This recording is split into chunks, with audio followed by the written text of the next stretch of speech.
The Republic by Plato, Book 3, written 360 BCE, translated by Benjamin Jowett. Socrates, Adeimantus, such then, I said, are our principles of theology. Some tales are to be told, and others are not to be told to our disciples from their youth upwards, if we mean them to honor the gods and their parents, and to value friendship with one another.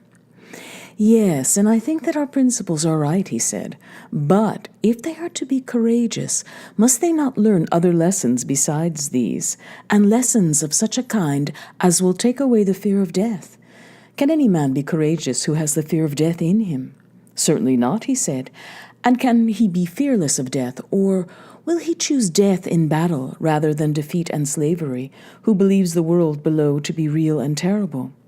Impossible. Then we must assume a control over the narrators of this class of tales, as well as over the others, and beg them not simply to, but rather to commend the world below, intimating to them that their descriptions are untrue and will do harm to our future warriors. That will be our duty, he said. Then, I said, we shall have to obliterate many obnoxious passages, beginning with the verses, I would rather he a serf on the land of a poor and portionless man than rule over all the dead who have come to naught. We must also expunge the verse which tells us how Plato feared lest the mansions grim and squalid, which the gods abhor, should be seen both of mortals and immortals. And again, O heavens, verily in the house of Hades there is soul in ghostly form, but no mind at all. Again, of Tereus, to him, even after death, did Persephone grant mind, that he alone should be wise, but the other souls are flitting shades. Again, the soul flying from the limbs had gone to Hades, lamenting her fate, leaving manhood and youth again. And the soul, with shrilling cry, passed like smoke beneath the earth. And, as bats in hollow of mystic cavern, whatever any of the has dropped out of the string and falls from the rock, fly shrilling and cling to one another, so did they with shrilling cry hold together as they moved. And we must beg Homer and the other poets not to be angry if we strike out these and similar passages, not because they are unpoetical or unattractive to the popular ear, but because the greater the poetical charm of them, the less are they meet for the ears of boys and men who are meant to be free and who should fear slavery more than death. Undoubtedly. Also, we have to reject all the terrible and appalling names describing the world below, cactus and Styx, ghosts under the earth and sapless shades, and any similar words of which the mention causes a shudder to pass through the inmost soul of him who hears them. I do not say that these horrible stories may not have a use of some kind, but there is a danger that the nerves of our guardians may be rendered too excitable and effeminate by them. There is a real danger, he said. Then we must have no more of them. True. Another and a nobler strain must be composed and sung by us. Clearly. And shall we proceed to get rid of the weepings and wailings of famous men? They will go with the rest. But shall we be right in getting rid of them? Reflect. Our principle is that the good man will not consider death terrible to any other good man who is his comrade. Yes, that is our principle. And therefore he will not sorrow for his departed friend as though he had suffered anything terrible. He will not. Such an one, as we further maintain, is sufficient for himself and his own happiness, and therefore is least in need of other men. True, he said. And for this reason, the loss of a son or brother, or the deprivation of fortune, is to him of all men least terrible. Assuredly. And therefore, he will be least likely to lament and will bear with the greatest equanimity any misfortune of this sort which may befall him. Yes, he will feel such a misfortune far less than another. Then we shall be right in getting rid of the lamentations of famous men and making them over to women, and not even to women who are good for anything, or to men of a baser sort, that those who are being educated by us to be the defenders of their country may scorn to do the like. That will be very right. Then we will once more entreat Homer and the other poets not to depict Achilles, who is the son of a goddess, first lying on his side, then on his back, and then on his face, then starting up and sailing in a frenzy along the shores of the barren sea. Now, taking the sooty ashes in both his hands and pouring them over his head, or weeping and wailing in various modes which Homer has delineated. Nor should we describe Priam, the kinsman of the gods, as praying and beseeching. Rolling in the dirt, calling each man loudly by his name, still more earnestly will we beg of him at all events not to introduce the gods lamenting and saying, "Alas, my misery, alas, alas, that bore the harvest to my sorrow." But if he must introduce the gods, at any rate, let him not dare so completely to misrepresent the greatest of the gods as to make him say, "O heavens, with my eyes verily, I behold a dear friend of mine chased round and round the city, and my heart is sorrowful." Or, again, "Woe is me that I am fated to have Sarpedon, dearest of men to me, subdued at the hands of Patroclus, the son of Menetius. For if, my sweet Adamantus, our youth seriously listen to such unworthy representations of the gods, instead of laughing at them as they ought, hardly will any of them deem that he himself, being but a man, can be dishonored by similar actions. Neither will he rebuke any inclination which may rise in his mind to say and do the like, and instead of having any shame or self-control, he will always be whining and lamenting on slight occasions." "Yes," he said, "that is most true." "Yes," I replied, "but that surely is what ought not to be, as the argument has just proved to us, and by that proof we must abide it, until it is disproved by a better. It ought not to be. Neither ought our guardians to be given to laughter, for a fit of laughter which has been indulged to excess almost always produces a violent reaction. So I believe. Then persons of worth, even if only mortal men, must not be represented as overcome by laughter. Still less must such a representation of the gods be allowed." "Still less of the gods, as you say," he replied. "Then we shall not suffer such an expression to be used about the gods as that of Homer when he describes how inextinguishable laughter arose from the blessed gods when they saw Hephaestus bustling about the mansion. On your views, we must not admit them. On my views, if you like to father them on me, then we must not admit them, is certain." Again, truth should be highly valued. If, as we were saying, a lie is useless to the gods and useful only as medicine to men, then the use of such medicines should be restricted to physicians. Private individuals have no business with them. "Clearly not," he said. "Then if any one at all is to have the privilege of lying, the rulers of the state should be the persons, and they, in their dealings either with enemies or with their own citizens, may be allowed to lie for the public good. But nobody else should meddle with anything of the kind, and although the rulers have this privilege, for a private man to lie to them in return is to be deemed a more heinous fault than for the patient or the pupil of a gymnasium not to speak the truth about his own bodily illnesses to the physician or to the trainer, or for a sailor not to tell the captain what is happening about the ship and the rest of the crew, and how things are going with himself or his fellow sailors." "Most true," he said. "If then the ruler catches anybody beside himself lying in the state, any of the craftsmen, whether he be priest or physician or carpenter, he will punish him for introducing a practice which is equally subversive and destructive of ship or state." "Most certainly," he said, "if our idea of the state is ever carried out." "In the next place, our youth must be temperate." "Certainly." "Are not the chief elements of temperance, speaking generally, obedience to commanders and self-control in sensual pleasures?" "True." "Then we shall approve such language as that of Diomed in Homer. 'Friend, sit still and obey my word,' and the verses which follow. The Greeks marched breathing prowess in silent awe of their leaders, and other sentiments of the same kind. We shall. What of this line?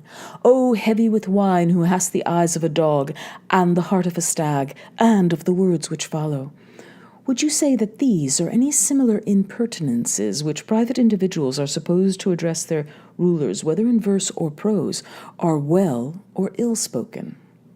They are ill-spoken. They may very possibly afford some amusement, but do they not conduce to temperance, and therefore they are likely to do harm to our young men?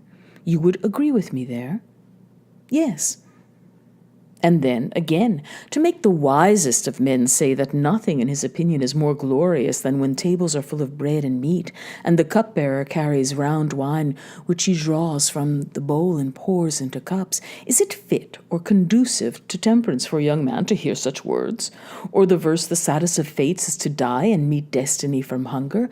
Would you say again to the tale of Zeus, who, while other gods and men were asleep, he, the only person awake, lay devising plans, but forgot them all in a moment through his lust, and was so completely overcome at the mere sight of Hera that he would not even go into the hut, but wanted to lie with her on the ground, declaring that he had never been in such a state of rapture before, even when they first met one another, without the knowledge of their parents, or that other tale of how Hesphates, because of similar goings-on, cast a chain around Ares and Aphrodite? Indeed, he said, I am strongly of the opinion that they ought not to hear that sort of thing. But any deeds of endurance which are done or told by famous men, these they ought to see and hear, as for example what is said in the verses, he smote my breast and thus reproached his heart, endure my heart, far worse hast thou endured. Certainly, he said. In the next place, we must not let them be receivers of gifts or lovers of money. Certainly not. Neither must we sing to them of gifts persuading gods and persuading reverend kings. Neither is Phoenix, the tutor of Achilles, to be approved or deemed to have given his pupil good counsel when he told him that he should take the gifts of the Greeks and assist them, but that without a gift he should not lay aside his anger. Neither will we believe or acknowledge Achilles himself to have been such a lover of money he took Agamemnon's, or that when he had received payment he restored the dead body of Hector, but that without payment he was unwilling to do so. Undoubtedly, he said, these are not the sentiments which can be approved. Loving Homer as I do, I hardly like to say that in attributing these feelings to Achilles, or in believing that they are truly to him, he is guilty of downright impiety. As little can I believe the narrative of his insolence to Apollo when he says, Thou hast wronged me, O fair darter, most abominable of deities. Verily I would, he even with thee, if I had only the power or his insubordination to the river god, on whose divinity he is ready to lay hands, or his offering to the dead Patroclus of his own hair, which had been previously dedicated to the other river god, Spercheius, and that he actually performed this vow, or that he dragged Hector round the tomb of Patroclus and slaughtered the captains at the pyre. Of all this I cannot believe that he was guilty, any more than I can allow our citizens to believe that he, the wise Chiron's pupil, the son of a goddess and of Peleus, who is the gentlest of men and third in descent from Zeus, was so disordered in his wits as to be at one time the slave of two seemingly inconsistent passions, meanness not untainted by avarice, combined with overweening contempt of gods and men. You are quite right, he replied. And let us equally refuse to believe, or allow to be repeated, the tale of Theseus, son of Poseidon, or Perithous, son of Zeus, going forth as they did to perpetrate a horrid rape, or of any hero or son of a god daring to do such impious and dreadful things as they falsely ascribe to them in our day. And let us further compel the poets to declare either that these acts were not done by them, or that they were not the sons of gods. Both in the same breath they shall not be permitted to affirm. We will not have them trying to persuade our youth that the gods are the authors of evil, and that heroes are no better than men's sentiments, which, as we were saying, are neither pious nor true. For we have already proved that evil cannot come from gods. Assuredly not.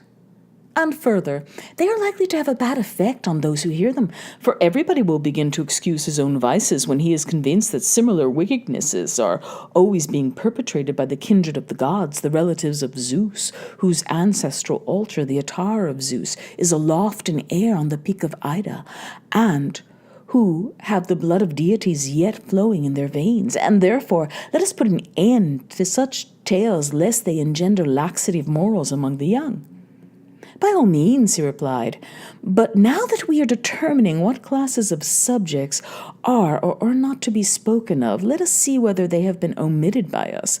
The manner in which gods and demigods and heroes and the world below should be treated has already been laid down. Very true. And what shall we say about men? That is clearly the remaining portion of our subject. Clearly so, but we are not in a condition to answer this question at present, my friend. Why not? Because if I'm not mistaken, we have to say that about men poets and storytellers are guilty of making the gravest misstatements when they tell us that wicked men are often happy and the good miserable, and that injustice is profitable when undetected, but that justice is a man's own loss and another's gain, that these things we shall forbid them to utter and command them to sing and say the opposite. To be sure we shall, he replied, but if you admit that I am right in this, then I shall maintain that you have implied the principle for which we have been all along contending. I grant the truth of your inference, that such things are or are not to be said about men is a question which we cannot determine until we have discovered what justice is and how naturally advantageous to the possessor, whether he seems to be just or not. Most true, he said. Enough of the subjects of poetry. Now, let us speak of the style, and when this has been considered, both matter and manner will have been completely treated.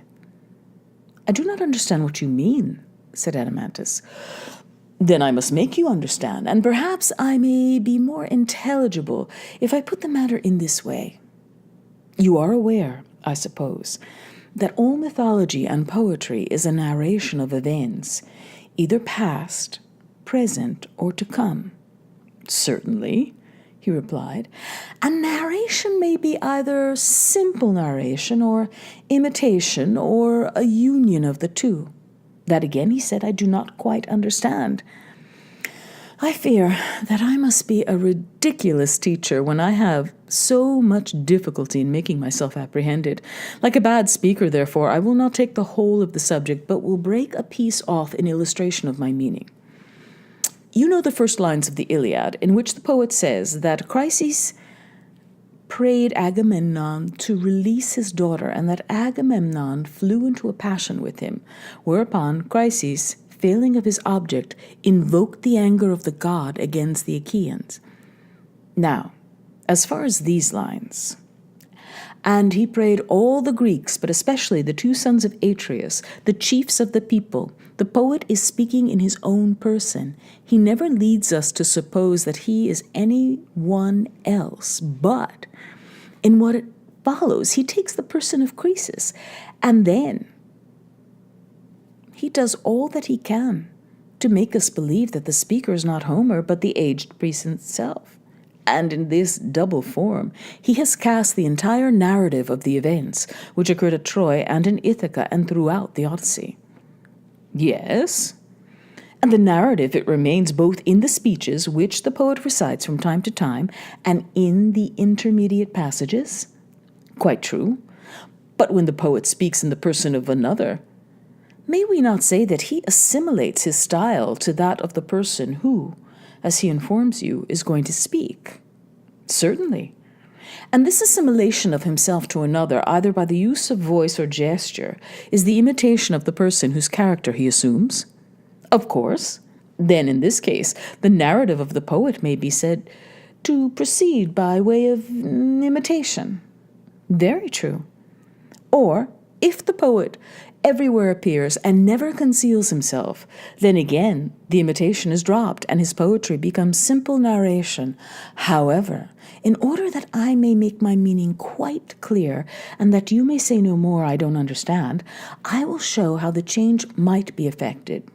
If Homer had said, "The priest came, having his daughter's ransom in his hands, supplicating the Achaeans and above all the kings," and then, if instead of speaking in the person of Croesus, he had continued in his own person, the words would have been not imitation but simple narration. The passage would have run as follows.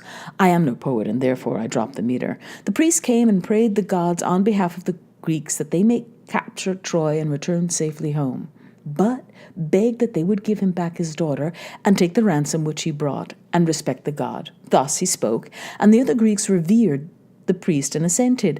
But Agamemnon was wroth, and begged him depart and not come again, lest the staff and chaplets of the god should be of no avail to him. The daughter of Croesus should not be released, he said. She should grow old with him in Argos. And then he told him to go away and not to provoke him, if he intended to get home unscathed. And the old man went away in fear and silence, and when he had left the camp, he called upon Apollo by his many names, reminding him of everything which he had done pleasing to him, whether in building his temples or in offering sacrifice, and praying that his good deeds might be returned to him, and that the Achaeans might expiate his tears by the arrows of the god, and so on. In this way, the whole becomes simple narrative. I understand, he said. Or you may suppose the opposite case, that the intermediate passages are omitted and the dialogue only left. That also, he said, I understand. You mean, for example, as in tragedy. You have conceived my meaning perfectly, and if I mistake not, what you failed to apprehend before is now made clear to you, that poetry and mythology are, in some cases, wholly imitative. Instances of this are supplied by tragedy and comedy. There is likewise the opposite style, in which my poet is the only speaker. Of this, the dithyramb affords the best example, and the combination of both is found in epic and in several other styles of poetry. Do I take you with me? Yes, he said. I see now what you meant. I will ask you to remember also what I began by saying, that we had done with the subject and might proceed to the style. Yes, I remember. In saying this, I intend to imply that we must come to an understanding about the mimetic art, whether the poets, in narrating their stories, are to be allowed by us to imitate, and if so, whether in whole or in part, and, if the latter, in what parts, or should all imitation be prohibited? You mean, I suspect, to ask whether tragedy and comedy shall be admitted into our state? Yes, I said, but there may be more than this in question. I really do not know as yet, but whither the argument may blow, thither we go. And go we will, he said. Then, Adeimantus, let me ask you whether our guardians ought to be imitators, or rather, has not this question been decided by the rule already laid down that one man can only do one thing well and not many, and that if he attempt many, he will altogether fall of gaining much reputation in any? Certainly. And this is equally true of imitation. No one man can imitate many things as well as he would imitate a single one. He cannot. Then the same person will hardly be able to play a serious part in life, and at the same time be an imitator and imitate many other parts as well. For even when two species of imitation are nearly allied, the same persons cannot succeed in both, as for example the writers of tragedy and comedy. Did you not just now call them imitations? Yes, I did, and you're right in thinking that the same persons cannot succeed in both, any more than they can be rhapsodists and actors at once. True. Neither are comic and tragic actors the same, yet all these things are but imitations. They are so, and human nature, Adeimantus, appears to have been coined into yet smaller pieces, and to be as incapable of imitating many things well as of performing well the actions of which the imitations are copies. Quite true, he replied. If then we adhere to the original notion, and bear in mind that our guardians, setting aside every other business, are to dedicate themselves wholly to the maintenance of freedom in the state, making this their craft, and engaging in no work which does not bear on this end, they ought not to practice or imitate anything else. If they imitate at all, they should imitate from youth upward only those whose characters which are suitable to their profession, the courageous, temperate, holy, free, and the like. But they should not depict or be skillful at imitating any kind of illiberality or baseness, lest, from imitation, they should come to be what they imitate. Did you never observe how imitations, beginning in early youth, and continuing far into life at length, grow into habits and become a second nature affecting body, voice, and mind? Yes, certainly, he said. Then, I said, we will not allow those for whom we profess a care, and of whom we say that they ought to be good men, to imitate a woman, whether young or old, quarreling with her husband, or striving and vaunting against the gods in conceit of her happiness, or when she is in affliction or sorrow or weeping, and certainly not one who is in sickness, love, or labor. Very right, he said. Neither must they represent slaves, male or female, performing the offices of slaves. They must not. And surely not bad men, whether cowards or any others, who do the reverse of what we have been prescribing, who scold or mock or revile one another in drink or out of drink, or who in any other manner sin against themselves and their neighbors in word or deed, as the manner of such is. Neither should they be trained to imitate the action or speech of men or women who are mad or bad, for madness, like vice, is known to be not practiced or imitated. Very true, he replied. Neither may they imitate smiths or other artificers or oarsmen or boatswains or the like. How can they, he said, when they're not allowed to apply their minds to the callings of any of these? Nor may they imitate the neighing of horses, the bellowing of bulls, the murmurs of rivers, and roll of the ocean thunder, and all that sort of thing. Nay, he said, if madness be forbidden, neither may they copy the behavior of madmen. You mean, I said, if I understand you right, that there is one sort of narrative which may be employed by a truly good man when he has something to say, and that another sort will be used by a man of an opposite character and education. And which are these two sorts? He asked.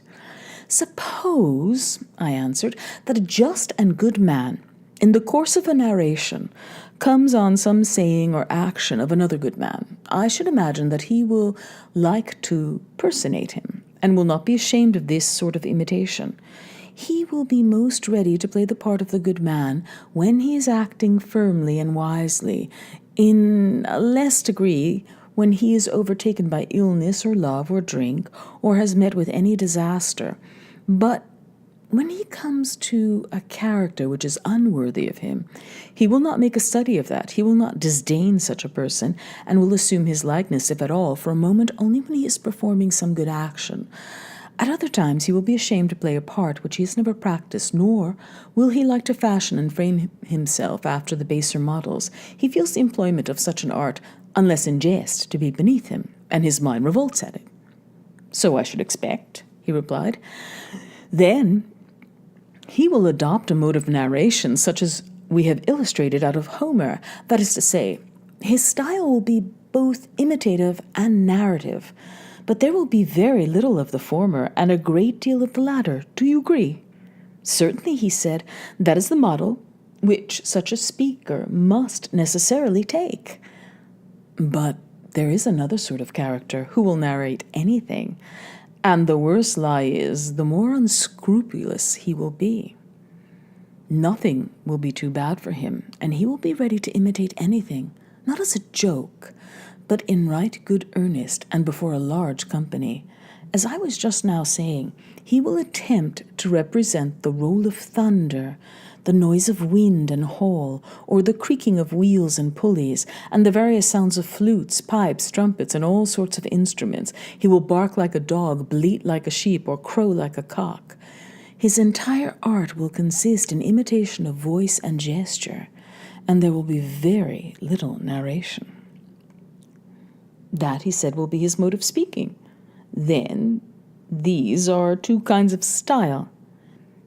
Yes, and you would agree with me in saying that one of them is simple and has but slight changes, and if the harmony and rhythm are also chosen for their simplicity, the result is that the speaker, if he speaks correctly, is always pretty much the same in style, and he will keep within the limits of a single harmony, for the changes are not great, and in like manner he will make use of nearly the same rhythm. That is quite true, he said, whereas the other requires all sorts of harmonies and all sorts of rhythms if the music and the style are to correspond, because the style has all sorts of changes. That is also perfectly true, he replied. And do not the two styles, or the mixture of the two, comprehend all poetry and every form of expression in words? No one can say anything except in one or other of them, or in both together. They include all, he said. And shall we receive into our state all the three styles, or one only of the two unmixed styles, or would you include the mixed? I should prefer only to admit the pure imitator of virtue. Yes, I said, Adeimantus, but the mixed style is also very charming, and indeed pantomimic, which is the opposite of the one chosen by you. The most popular style with children and their attendants, and with the world in general. I do not deny it, but I suppose you would argue that such a style is unsuitable to our state, in which human nature is not twofold or manifold, for one man plays only one part. Yes, quite unsuitable.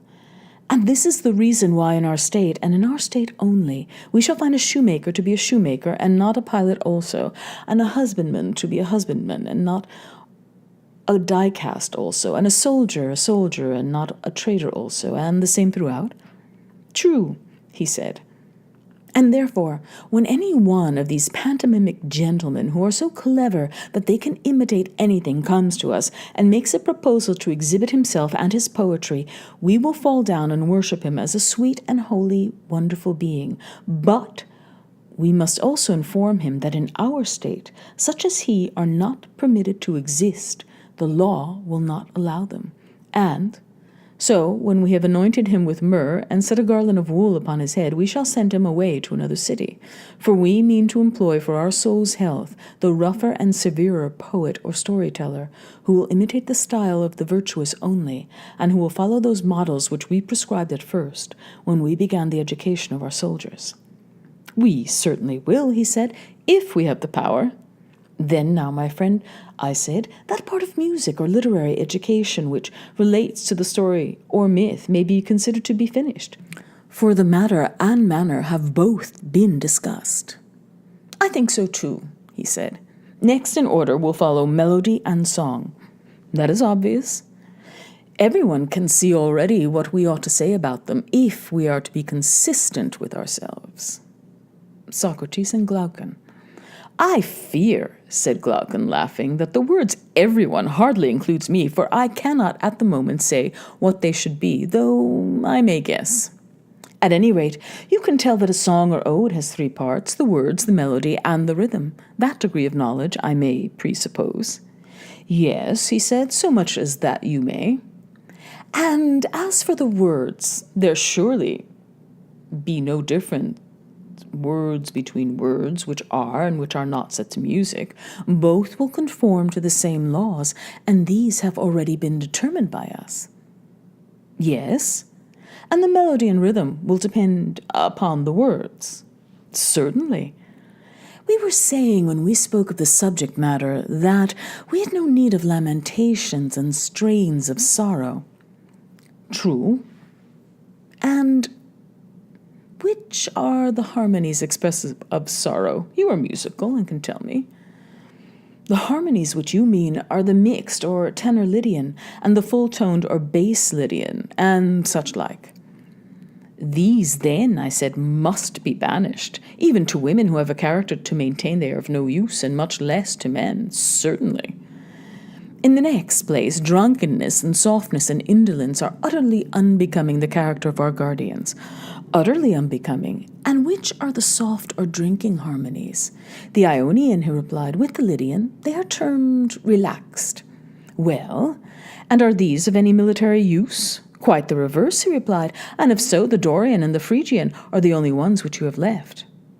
I answered, of the harmonies I know nothing, but I want to have one warlike, to sound the note or accent which a brave man utters in the hour of danger and stern resolve, or when his cause is failing and he is going to wounds or death, or is taken by some other evil, and at every such crisis meets the blows of fortune with firm step and a determination to endure, and another to be used by him in times of peace and freedom of action, when there is no pressure of necessity, and he is seeking to persuade God by prayer, or man by instruction and admonition, or, on the other hand, when he is expressing his willingness to yield to persuasion or entreaty or admonition, which represents him when by prudent conduct he has attained his end, not carried away by success, but acting moderately and wisely under the circumstances and acquiescing in the event.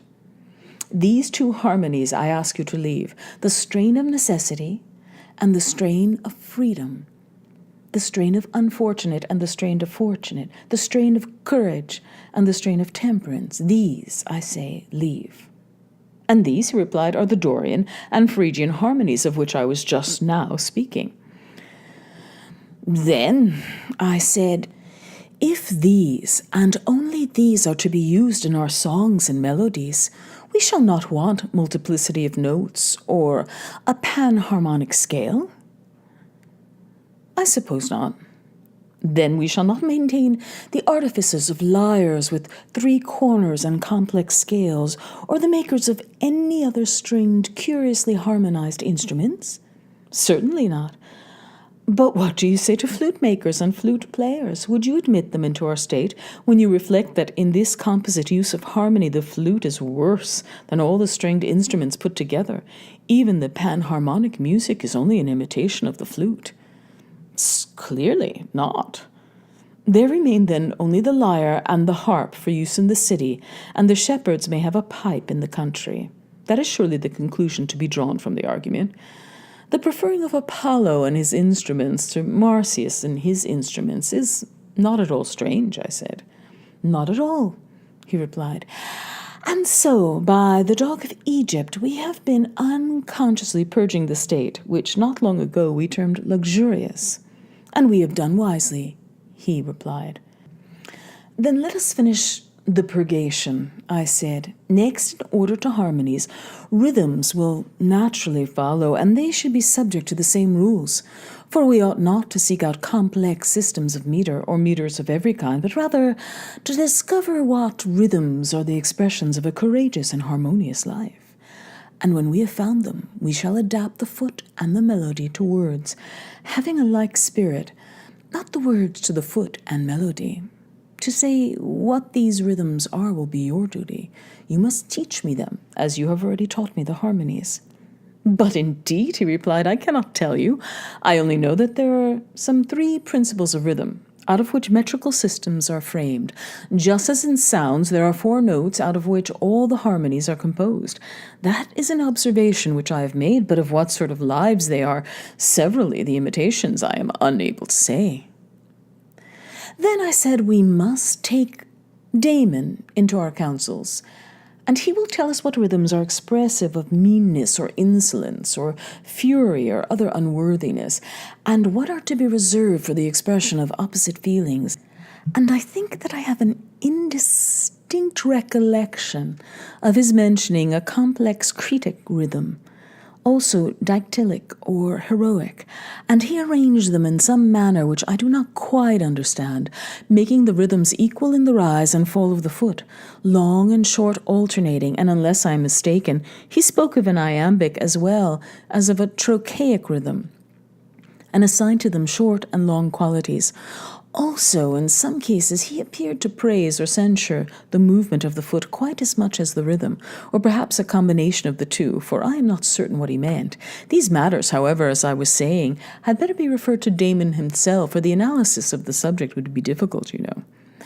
Rather so, I should say, but there is no difficulty in seeing that grace, or the absence of grace, is an effect of good or bad rhythm. None at all. And also, that good and bad rhythm naturally assimilate to a good and bad style, and that harmony and discord in like manner follow style, for our principle is that rhythm and harmony are regulated by the words, and not the words by them. Just so, he said, they should follow the words. And will not the words and the character of that style depend on the temper of the soul? Yes. And everything else on the style? Yes. Then, beauty of style and harmony and grace and good rhythm depend on simplicity. I mean the true simplicity of a rightly and nobly ordered mind and character, not that other simplicity which is only a euphemism for folly. Very true, he replied. And if our youth are to do their work in life, must they not make these graces and harmonies their perpetual aim?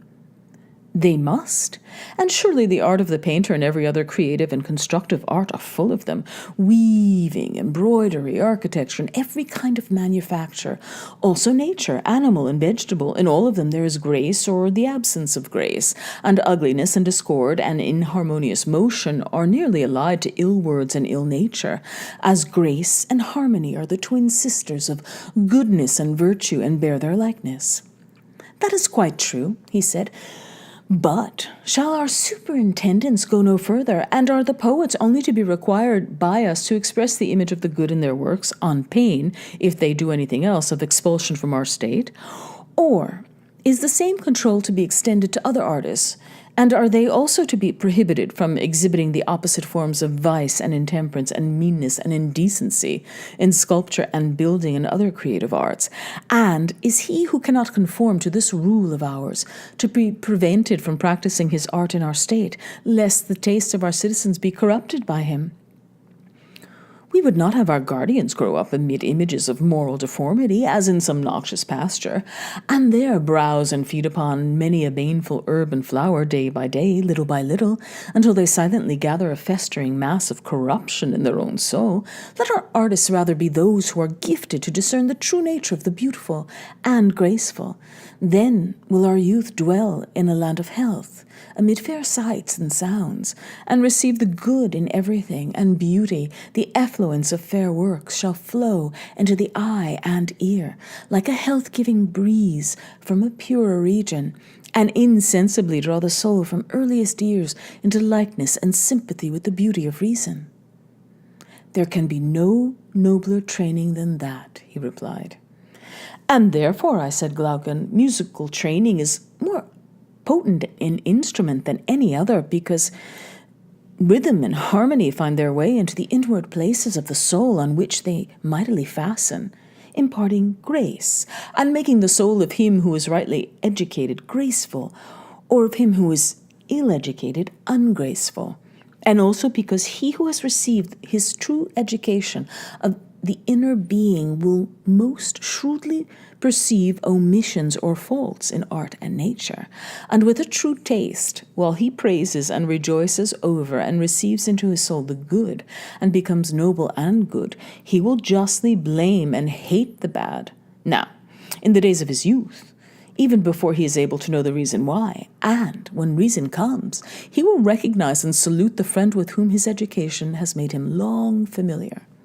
Yes, he said, I quite agree with you in thinking that our youth should be trained in music, and on the grounds with which you mention. Just as in learning to read, I said, we were satisfied when we knew the letters of the alphabet, which are very few, in all their recurring sizes and combinations, not slighting them as unimportant whether they occupy a space large or small, but everywhere eager to make them out, and not thinking ourselves perfect in the art of reading until we recognize them wherever they are found. True. Or, as we recognize the reflection of letters in the water or in a mirror only when we know the letters themselves, the same art and study giving us the knowledge of both. Exactly.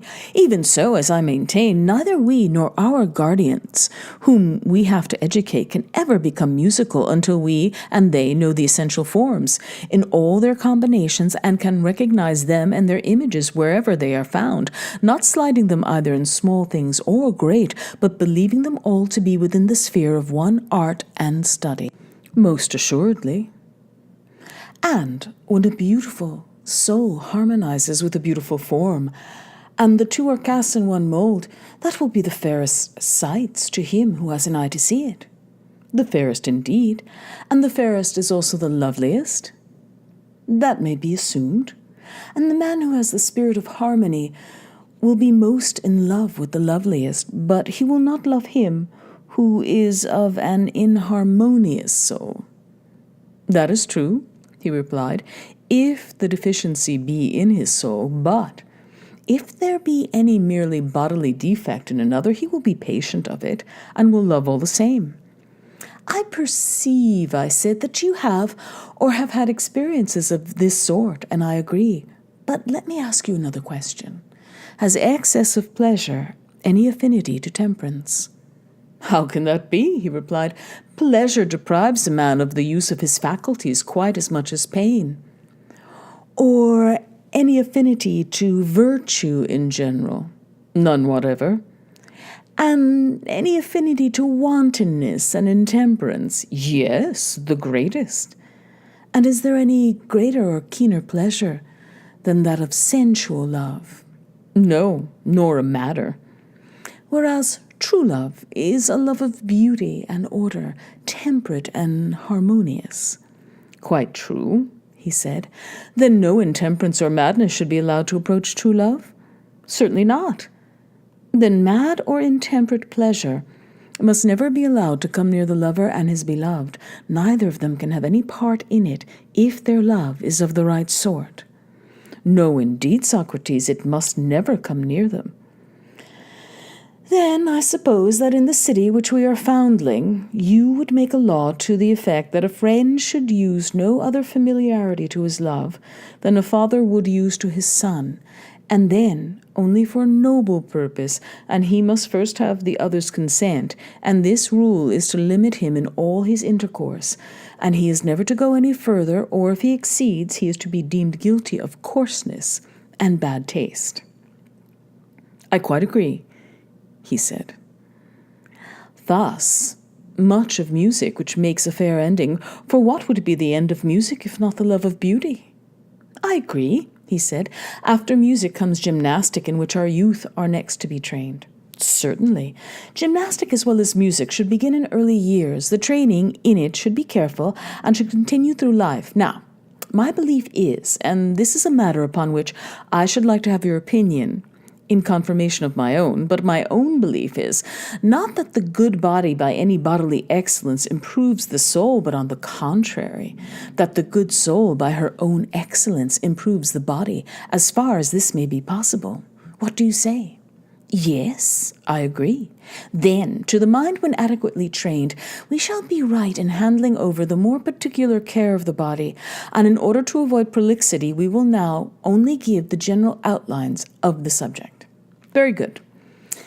That they must abstain from intoxication has already been remarked by us, for of all persons a guardian should be the last to get drunk, and not know where in the world he is. Yes, he said, that a guardian should require another guardian to take care of him is ridiculous indeed. But next, what shall we say of their food? For the men are in training for the greatest contest of all, are they not? Yes, he said. And will the habit of body of our ordinary athletes be suited to them? Why not? I'm afraid, I said, that a habit of body such as they have is but a sleepy sort of thing and rather perilous to health. Do you not observe that these athletes sleep away their lives and are liable to most dangerous illnesses if they depart in ever so slight a degree from their customary regimen? Yes, I do. Then, I said, a finer sort of training will be required for our warrior athletes, who are to be wakeful dogs, and to see and hear with the utmost keenness, amid the many changes of water and also of food, of summer heat and winter cold, which they will have to endure when on a campaign. They must not be liable to break down in health. That is my view. The really excellent gymnastic is twin sister of that simple music which we were just now describing. How so? Why, I conceive that there is a gymnastic which, like our music, is simple and good, and especially the military gymnastic. What do you mean? My meaning may be learned from Homer. He, feeds his heroes at their feasts when they are campaigning on soldiers' fare. They have no fish, although they are on the shores of the Hellespont. They are not allowed boiled meats, but only roast, which is the food most convenient for soldiers, requiring only that they should light a fire and not involve the trouble of carrying about pots and pans. True. And I can hardly be mistaken in saying that sweet sauces are nowhere mentioned in Homer, and in prescribing them, however, he is not singular. All professional athletes are well aware that a man who is to be in good condition should take nothing of the kind. Yes, he said, and knowing this, they are quite right in not taking them. Then you would not approve of Syracusan dinners and the refinements of Sicilian cookery? I think not. Nor, if a man is to be in condition, would you allow him to have a Corinthian girl as his fair friend? Certainly not. Neither would you approve of the delicacies as they are thought of Athenian confectionery. Certainly not. All such feeding and living may be rightly compared by us to melody and song, composed in the panharmonic style, and in all the rhythms, exactly. There complexity engendered license, and here disease, whereas simplicity in music was the parent of temperance in the soul, and simplicity in gymnastic of the health in the body. Most true, he said. But when intemperance and disease multiply in a state, halls of justice and medicine are always being opened, and the arts of the doctor and the lawyer give themselves airs, finding how keen is the interest which not only the slaves but the freemen of a city take about them. Of course.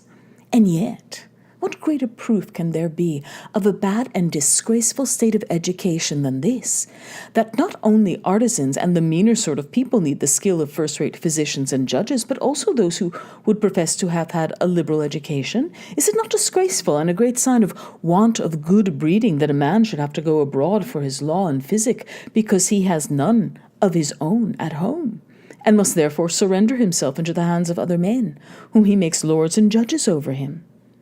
Of all things, he said, the most disgraceful.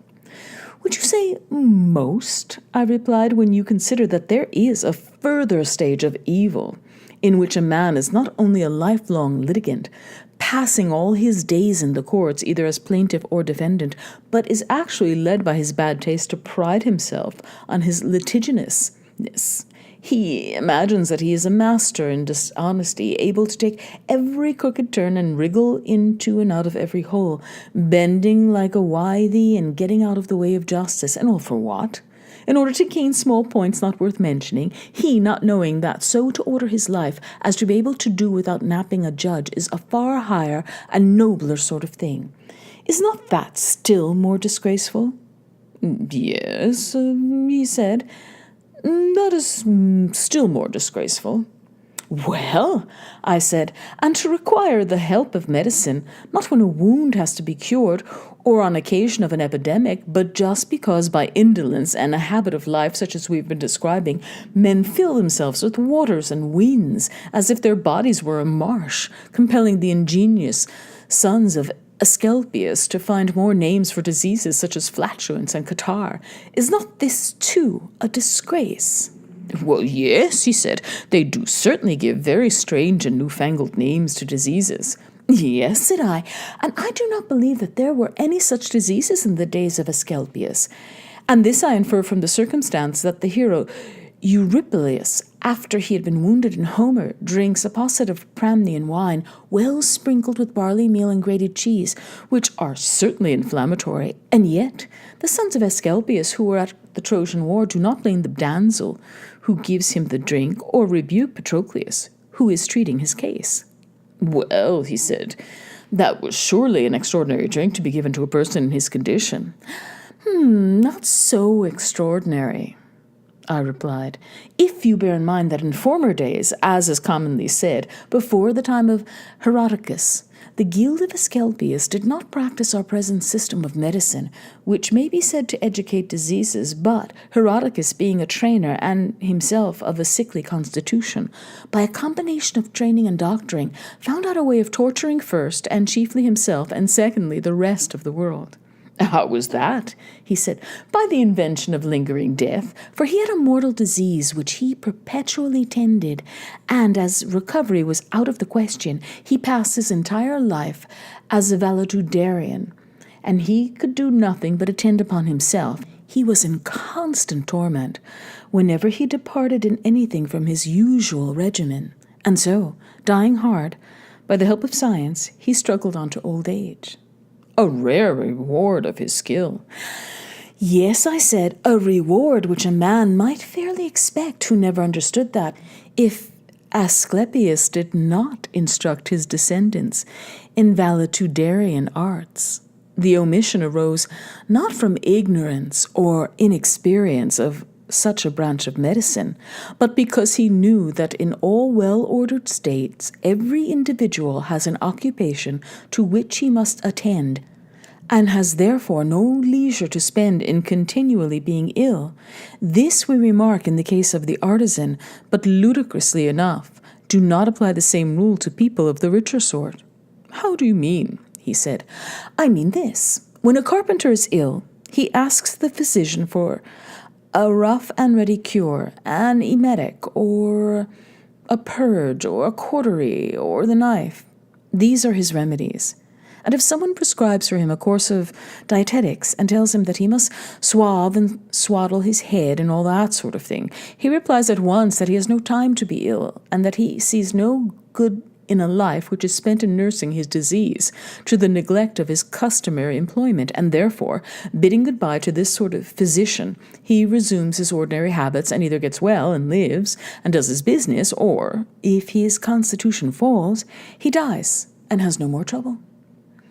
Yes, he said, but and a man of his condition of life ought to use the art of medicine thus far only. Has he not, I said, an occupation? And what profit would there be in his life if he were deprived of his occupation? Quite true, he said. But with the rich man this is otherwise. Of him we do not say that he has any specially appointed work which he must perform if he would live. He is generally supposed to have nothing to do. Then, you never heard of the saying of Phoclides that as soon as a man has a livelihood, he should practice virtue? Nay, he said, I think that he had better begin somewhat sooner. Let us not have a dispute with him about this, I said, but rather ask ourselves, is the practice of virtue obligatory on the rich man, or can he live without it? And, if obligatory on him, then let us raise a further question, whether this dieting of disorders, which is an impediment to the application of the mind in carpentering and the mechanical arts, does not equally stand in the way of sentiment, of Phoclides. Of that, he replied, there can be no doubt. Such excessive care of the body when carried beyond the rules of gymnastic is most inimical to the practice of virtue.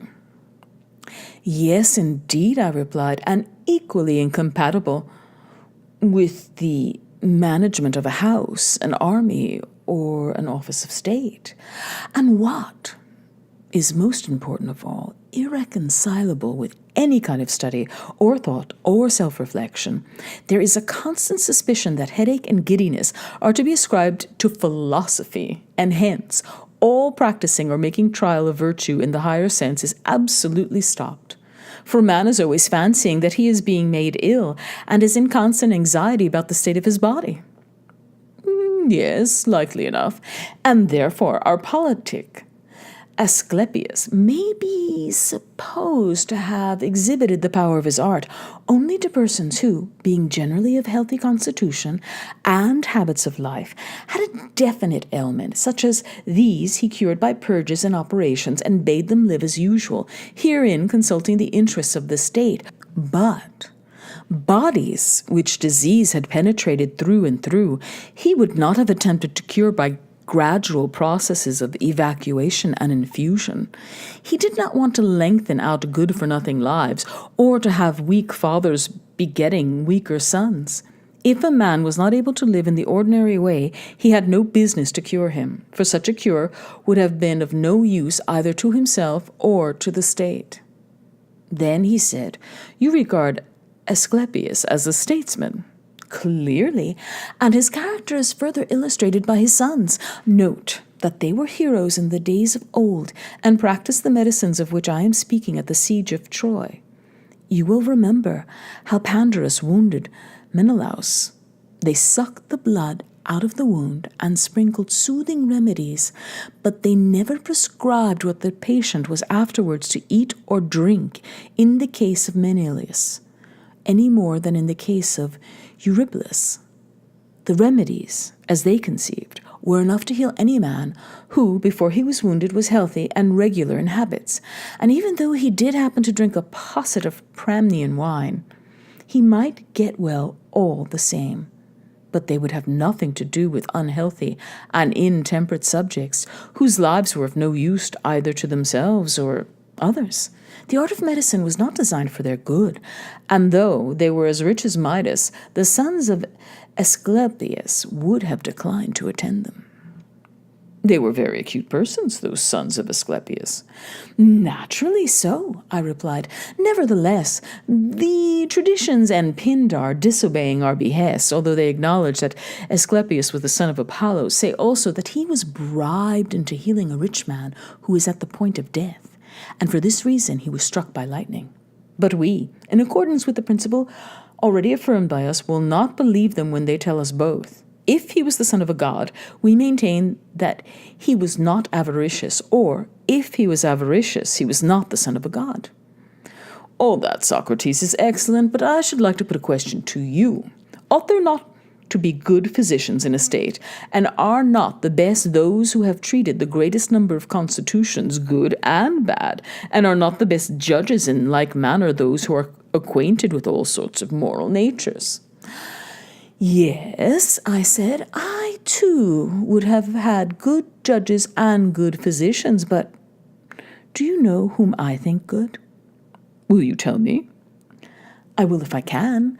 Let me, however, note that in the same question you join two things which are not the same. How so? He asked. Why, I said you joined physicians and judges. Now, the most skillful physicians are those who, from their youthward upwards, have combined with the knowledge of their art the greatest experience of disease. They had better not be robust in health, and should have all manner of diseases in their own persons. For the body, as I conceive, is not the instrument with which they cure the body. In that case, we could not allow them ever to be or to have been sickly, but they cure the body with the mind, and the mind, which has become and is sick, can cure nothing. That is very true, he said. But with the judge it is otherwise. Since he governs mind by mind, he ought not therefore to have been trained among vicious minds, and to have associated with them from youth upwards, and to have gone through the whole calendar of crime, only in order that he may quickly infer the crimes of others, as he might their bodily diseases from his own self-consciousness. The honorable mind, which is to form a healthy judgment, should have no experience or contamination of evil habits when young. And this is the reason why in youth good men often appear to be simple, and are easily practiced upon by the dishonest, because they have no examples of what evil is in their own souls. Yes, he said, they are far too apt to be deceived.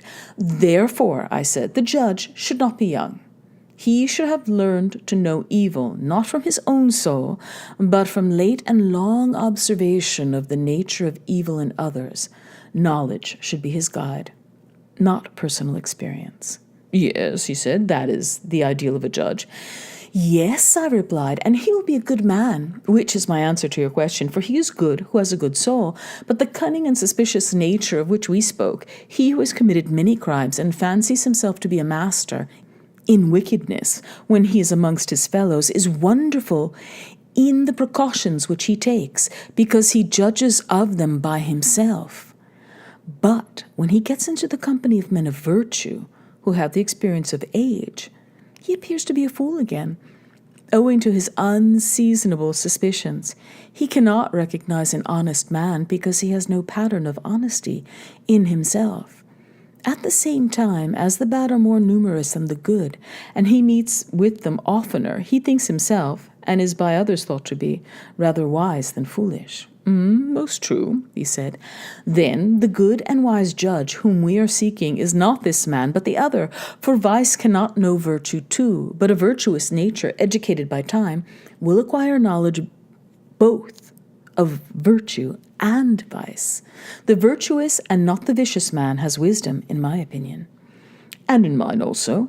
This is the sort of medicine, and this is the sort of law which you sanction in your state. They will administer to better natures, giving health both of soul and of body, but those who are diseased in their bodies, they will leave to die, and the corrupt and incurable souls, they will put an end to themselves.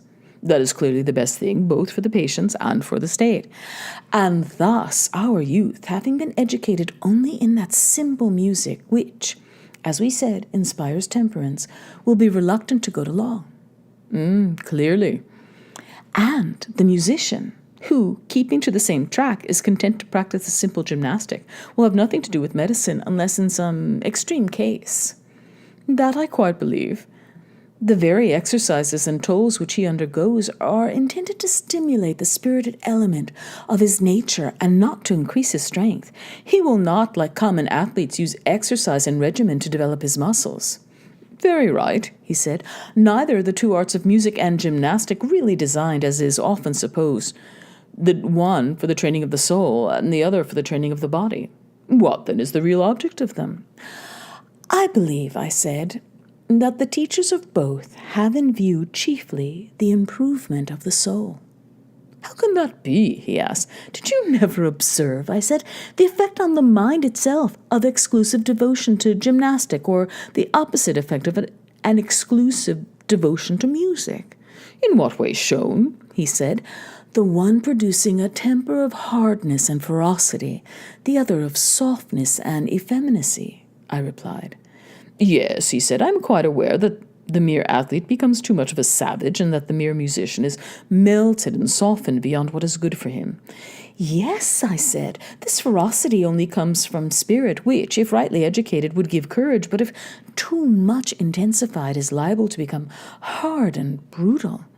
That I quite think. On the other hand, the philosopher will have the quality of gentleness, and this also, when too much indulged, will turn to softness, but if rightly educated, will be gentle and moderate. True. And, in our opinion, the guardians ought to have both these qualities. Assuredly. And both should be in harmony. Beyond question. And the harmonious soul is both temperate and courageous. Yes, and the inharmonious is cowardly and boorish. Very true. And when a man allows music to play upon him and to pour into his soul through the funnel of his ears those sweet and soft and melancholy airs of which we were just now speaking, and his whole life is passed in warbling and the delights of song, in the first stage of the process, the passion or spirit which is in him is tempered like iron and made useful instead of brittle and useless. But if he carries on the softening and soothing process, in the next stage he begins to melt and waste, until he has wasted away his spirit and cut out the sinews of his soul, and he becomes a feeble warrior. Very true. If the element of spirit is naturally weak in him, the change is speedily accomplished, but if he had a good deal, then the power of music weakening the spirit renders him excitable, or, on the least provocation, he flames up at once and is speedily extinguished. Instead of having spirit, he grows irritable and passionate and is quite impracticable. Exactly. And so, in gymnastics, if a man takes violent exercise and is a great feeder and the reverse of a great student of music and philosophy, at first the high condition of his body fills him with pride and spirit, and lie becomes twice the man that he was. Certainly. And what happens? If he do nothing else and holds no converse with the muses, does not even that intelligence which may be in him, having no taste of any sort of learning or enquiry or thought or culture, grow feeble and dull and blind, his mind never waking up or receiving nourishment, and his senses not being purged of their mists? True. he said, and he ends by becoming a hater of philosophy, uncivilized, never using the weapon of persuasion. He is like a wild beast, all violence and fierceness, and knows no other way of dealing, and he lives in all ignorance and evil conditions, and has no sense of propriety and grace. That is quite true, he said. And as there are two principles of human nature, one, the spirited, and the other, the philosophical, some God, as should say I, has given mankind two arts answering to them, and only indirectly to the soul and body, in order that these two principles, like the strings of an instrument, may be relaxed or drawn tighter until they are duly harmonized. That appears to be the intention, and he who mingles music with gymnastic in the fairest proportions and best attempters them to the soul may be rightly called the true musician and harmonist in a far higher sense than the tuner of the strings. You are quite right, Socrates, and such a presiding genius will always be required in our state if the government is to last. Yes, he will be absolutely necessary. Such, then, are our principles of nurture and education. Where would be the use of going into further details about the dances of our citizens or about their hunting and coursing, their gymnastic and equestrian contests? For these all follow the general principle, and having found that, we have no difficulty in discovering them. I dare say there will be no difficulty. Very good, I said. Then what is the next question? Must we not ask who are to be rulers and who subjects? Certainly. There can be no doubt that the elder must rule the younger. Clearly. And that the best of these must rule. That is also clear. Now, are not the best husbandmen those who are most devoted to husbandry?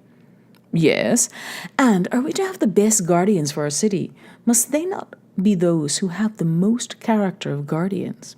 Yes. And to this end, they ought to be wise and efficient, and to have a special care of the state. True. And a man will be most likely to care about that which he loves. To be sure. And he will be most likely to love that which he regards as having the same interests with himself, and that of which the good or evil fortune is supposed by him at any time most to affect his own. Very true, he replied. Then there must be a selection. Let us note, among the guardians, those who in their whole life showed the greatest eagerness to do what is for the good of their country, and the greatest repugnance to do what is against her interests. Those are the right men. And they will have to be watched at every age, in order that we may see whether they preserve their resolution and never, under the influence of force or enchantment, forget or cast off their sense of duty to the state. How cast off? He asked. I will explain to you, I replied. A resolution may go out of a man's mind, either with his will or against his will. With his will when he gets rid of a falsehood and learns better, against his will whenever he is deprived of a truth. I understand, he said. The willing loss of a resolution, the meaning of the unwilling I have yet to learn. Why, I said, do you not see that men are unwillingly deprived of good and willingly of evil? Is not to have lost the truth in evil, and to possess the truth a good? And would you agree that to conceive things as they are is to possess the truth? Yes, he replied. I agree with you in thinking that mankind are deprived of truth against their will. And is this not involuntary deprivation caused either by theft or force or enchantment? Still, he replied, I do not understand you. I fear that I must have been talking darkly like the traditions. I mean only that some men are changed by persuasion, and that others forget. Argument steals away the hearts of one class, and time of the other, and this I call theft. Now you understand me? Yes. Those again who are forced are those whom the violence of some pain or grief compels to change their opinion. I understand, he said, and you are quite right. And you would also acknowledge that the enchanted are those who change their minds either under the softer influence of pleasure or the sterner influence of fear. Yes, he said, everything that deceives may be said to enchant. Therefore, as I was now just saying, we must inquire who are the best guardians of their own conviction that what they think the interest of the state is to be the rule of our lives. We must watch them from their youth upwards and make them perform actions in which they are most likely to forget or to be deceived, and he who remembers and is not deceived is to be selected, and he who fails in the trial to be rejected. That will be the way. Yes. And there should also be toils and pains and conflicts prescribed for them, in which they will be made to give further proof of the same qualities. Very right, he replied. And then I said we must try them with enchantments. That is the third sort of test, and see what will their behavior be, like those who take colts and noise and tumult, to see if they are of a timid nature. So must we take our youth and terrors of some kind, and again pass them into pleasures, and prove them more thoroughly than gold is proved in the furnace, that we may discover whether they are armed against all enchantments, and of a noble bearing always, good guardians of themselves and of the music which they have learned, and retaining under all circumstances a rhythmical and harmonious nature, such as will be most serviceable to the individual and to the state. And he who at every age, as boy and youth and in mature life, has come out of the trial victorious and pure, shall be appointed a ruler and guardian of the state. He shall be honored in life and death, and shall receive sepulture and other memorials of honor, the greatest that we have to give. But him who fails we must reject. I am inclined to think that this is the sort of way in which our rulers and guardians should be chosen and appointed. I speak generally, and not with any pretension to exactness. And speaking generally, I agree with you, he said. And perhaps the word guardian, in the fullest sense, ought to be applied to this higher class, only who preserve us against foreign enemies and maintain peace among our citizens at home, that the one may not have the will, or the others the power, to harm us. The young men, whom we before called guardians, may be more properly designated auxiliaries and supporters of the principles of the rulers. I agree with you, he said. How then may we devise one of those needful falsehoods of which we lately spoke? Just one royal lie which may deceive the rulers, if that be possible, and at any rate the rest of the city.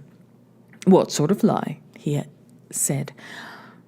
Nothing new, I replied, only an old Phoenician tale of what has often occurred before now in other places, as the poets say, and have made the world believe, though not in our time, and I do not know whether such an event could ever happen again, or could now even be made probable if it did.